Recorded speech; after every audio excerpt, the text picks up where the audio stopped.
Hello students, welcome to the school science. So we are studying chapter number 11, that is the human eye and the colorful world of class 10. So far in last two parts we read about the human eye and power of accommodation. तो क्या होता है, as के साथ भी हो सकता है और एज के अलावा अदर फैक्टर्स भी हो सकते हैं कि जिसकी वजह से पावर ऑफ अकोमोडेशन जो है वो क्या हो जाती है, धीरे धीरे कम होती जाती है. ठीक है, पावर ऑफ अकोमोडेशन कम हो जाएगी, जो सिलेरी मसल्स हैं उसकी पकड़ लेंस पर से कम हो जाएगी, वो इतना एक्टिवेट नहीं रहेंगी. तो किसी भी रीज़न से जो पावर ऑफ अकोमोडेशन कम हो जाती है, इसकी वजह से आँख के अंदर जो डिफेक्ट्स आते हैं उसी को हम क्या बोलते हैं, डिफेक्ट्स ऑफ विज़न. अब ये जो डिफेक्ट्स हैं वो एक टाइप का नहीं है, कई टाइप के होते हैं, जैसे कि मायोपिया, हाइपरमेट्रोपिया या प्रेसबायोपिया. तो इसमें क्या होता है, अलग अलग डिजीज़ के बारे में हम डिटेल में पढ़ेंगे और हम ये भी जानेंगे कि उनको करेक्ट कैसे किया जा सकता है. ठीक है, तो जो सबसे पहला डिजीज़ आज हम पढ़ने वाले, डिजीज़ नहीं, इट इज़ डिफेक्ट, सॉरी ये डिफेक्ट होता है, डिजीज़ नहीं बोलेंगे इसको. तो मायोपिया का दूसरा नाम क्या है, नियर साइटेडनेस. नियर साइटेडनेस का मतलब है कि हमें पास की चीज़ें हैं वो क्लियर दिखाई दे रही हैं लेकिन दूर की चीज़ें क्लियर नहीं दिखाई दे रही. हो क्या रहा है, कंडीशन क्या है, देखो जो हमारा फार पॉइंट क्या होता है, इन्फिनिटी होता है. ठीक है, तो इन्फिनिटी से अगर वो एक फाइनाइट डिस्टेंस पर आ जाए तो हम क्या बोलेंगे कि आई जो है वो मायोपिक हो गई है. ठीक है, इसके अंदर डिफेक्ट आ गया है. होता क्या है, जो इमेज है वो रेटिना पर बनने की बजाय, मतलब इन्फिनिटी पर ऑब्जेक्ट है या हम जो भी देख रहे हैं उसकी इमेज है वो रेटिना पर बनने की बजाय रेटिना से पीछे ही बन जाती है. ठीक है, ऐसा क्यों होता है, इसके पीछे दो रीज़न हो सकते हैं. पहला रीज़न ये है कि जो हमारा लेंस है उसका कर्वेचर है कुछ ज़्यादा ही हो जाए, मतलब कुछ ज़्यादा ही थिक हो जाए तो ऐसा होगा. मतलब जो सिलेरी मसल्स हैं वो रिलैक्स नहीं करती, रिलैक्स करती हैं तब क्या होता है, हमारा ये जो लेंस है वो पतला हो जाता है, थिन हो जाता है और पीछे बन जाती इमेज, लेकिन ऐसा नहीं हो रहा. दूसरा रीज़न क्या हो सकता है कि हमारी जो आई बॉल है ये एलोंगेट हो जाए, ये बड़ी हो जाए तो भी, मतलब lens is okay but the eye ball जो है वो क्या हो जाए, बढ़ जाए तो भी इस केस के अंदर भी ऐसा हो सकता है कि आई जो है वो मायोपिक हो जाए. So these could be two reasons. Now the question is how to correct myopic eye. हम किस तरीके से ऐसे डिजीज़ को ठीक कर सकते हैं. तो सीधी सी बात है, ये क्या हो गया है, ज़्यादा थिक हो गया है तो हमें इसके अपोजिट टाइप का लेंस लगाना पड़ेगा. बोले तो दिस इज़ कॉन्वेक्स लेंस, तो हमें कौन सा लेंस लगाना पड़ेगा, कॉनकेव लेंस, राइट. इससे क्या होगा, इससे ये जो फोकस है जो हमारा पास आ गया है वो क्या करेगा, पीछे चला जाएगा. अब ये लेंथ है कितना कितना आगे बन रही है इमेज, वो डिपेंड करता है उसके नंबर के ऊपर. डॉक्टर्स हैं चेक करते हैं कि what is actual situation and they give the lens accordingly, right. तो कॉनकेव लेंस लगता है जिसको दूर का क्लियर दिखाई नहीं देता. होता क्या है इसके अंदर, जो ये फार पॉइंट या करीब आ गया है वो क्या होता है, फिर इन्फिनिटी पर कर देता है हमारा कॉनकेव लेंस, और जो इमेज है वो कहाँ बनती है, फिर रेटिना के ऊपर बनती है. So this is one of the defect known as myopia. The next defect which we are going to study is hypermetropia. This is the opposite of myopia. इसके अंदर क्या होता है, देखो इसके अंदर हमारा नियर पॉइंट कितना होता है, 25 सेंटीमीटर. लेकिन ये जो नियर पॉइंट है ये 25 सेंटीमीटर के बजाय कुछ ज़्यादा ही आगे चला जाता है. जैसे आपने देखा होगा कुछ लोग न्यूज़पेपर पढ़ रहे हैं या कोई बुक पढ़ रहे हैं या इवन फ़ोन देख रहे हैं तो वो क्या करते हैं, वो उस चीज़ को थोड़ा दूर ले जाकर देखते हैं, उनको पास में रहता है तो दिखाई नहीं देता. इसका मतलब क्या है, I has a defect. And which defect is it, it is hypermetropia. तो इसके अंदर होता क्या है, देखो इसके अंदर मायोपिया में क्या हो रहा था, इमेज है वो रेटिना से पहले ही बन जा रही थी, लेकिन यहाँ पर क्या है, इमेज है वो रेटिना के भी पीछे जाकर बनेगी. ठीक है, ऐसा हो रहा है. तो यहाँ पर देखो क्या है, नियर पॉइंट है वो क्या कहाँ चला जाता है, दूर चला जाता है, फार चला जाता है. तो इसके पीछे अगर हम रीज़न्स की बात करें तो रीज़न क्या हो सकते हैं इसके पीछे, ये जो हमारी आई बॉल है ये उसके अंदर एलोंगेट होगी थी, इसके अंदर क्या हो जाएगी, कॉन्ट्रैक्ट हो जाएगी. ठीक है, दूसरा ये है कि कुछ ज़्यादा ही क्या हो जाए, थिन हो जाए. क्या मतलब, जो कर्वेचर है लेंस की हमारी वो बहुत ज़्यादा बढ़ जाए, तो उसकी मतलब ये दोनों रीजंस हो सकते हैं जिसकी वजह से आई हाइपरमेट्रोपिक हो सकती है। Now how to correct this defect, इसको हम किस तरीके से करेक्ट करेंगे?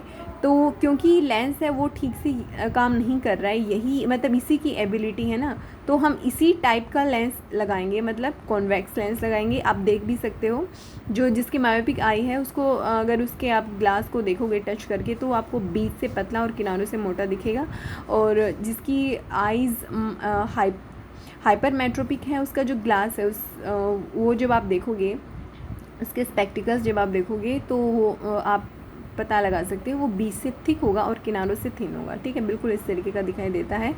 और तो इस तरीके से हम क्या कर सकते हैं, ये क्या करता है, जो फार चला गया है नियर पॉइंट उसको क्या करेगा 25 सेंटीमीटर पर ओके फिट कर देगा, एंड जो इमेज है वो कहाँ बनेगी, रेटिना के ऊपर।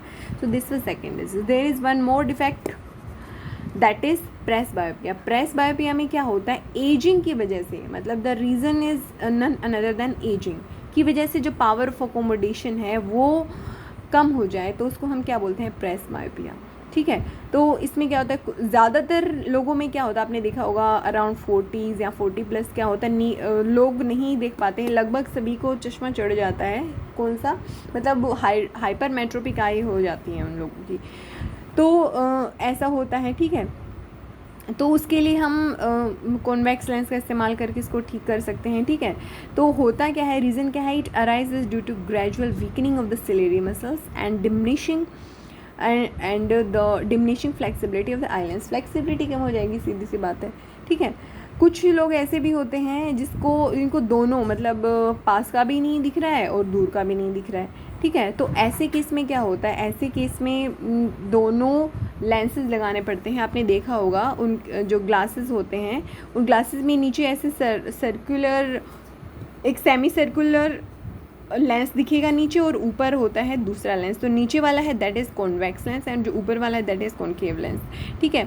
तो बल्कि आजकल तो दिखाई भी नहीं देता है, ये जो पहले ऐसे ग्लासेस आते थे जिसमें ये लाइनिंग दिखाई देती थी, लेकिन आजकल थोड़ा सा एडवांस हो गया है तो नहीं दिखाई देती है, मतलब आप आइडेंटिफाई नहीं कर पाएंगे कि ये एक बाईफोकल लेंस है। बाईफोकल बोले तो दोनों, मतलब कॉन्वेक्स लेंस भी इस्तेमाल हो रहा है सेम ही ग्लास के अंदर और कॉनकेव लेंस भी इस्तेमाल हो रहा है, ठीक है। So this was the disease known as presbyopia. So there are some questions, what is mean by power of accommodation of the eye. Power of accommodation क्या होता है, बताया था मैंने आपको, आया भी था यहाँ पर कि the ability of the eye lens to adjust is focal length is known as accommodation. जो ह्यूमन आई है उसमें के अंदर जो लेंस है उसकी फ्लेक्सिबिलिटी जो है उसकी किस तरीके से वो अपनी एडजस्ट कर सकता है अपनी फोकल लेंथ को, उसी को हम क्या बोलेंगे, power of accommodation. A person with a myopic eye can not see objects beyond 1.2 metre distinctly.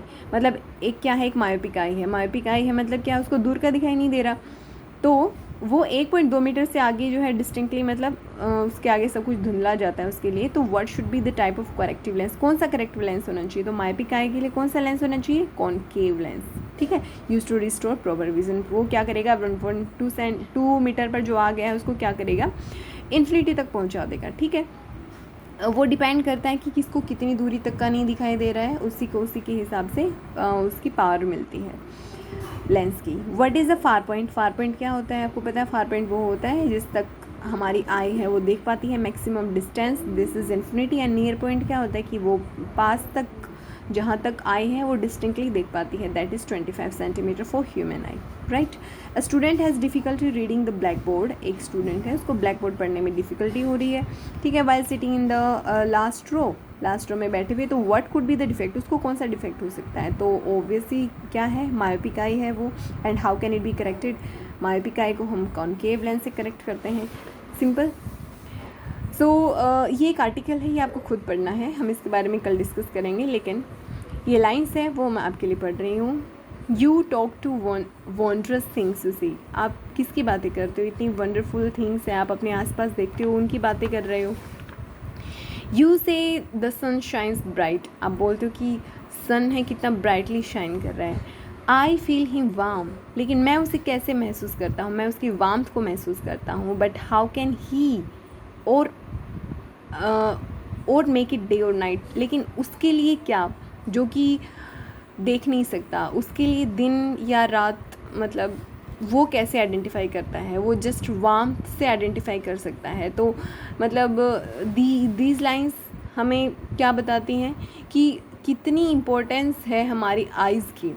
मतलब आइज़ के बिना सब कुछ, everything is dark, you cannot even identify the difference between day of night besides warmth, right? So we should always be grateful and thankful for giving such a life, and we are blessed with every uh, organ. So these lines tells us how to be grateful for our life and for the gifts God has gifted us. Okay, so read this article, and whatever you feel, you can share in comment box. Thank you, have a great day, and if you are new to my channel, do not forget to like, share and subscribe, and press the bell icon so that whenever I upload a new video you get notified. Thank you, have a great day.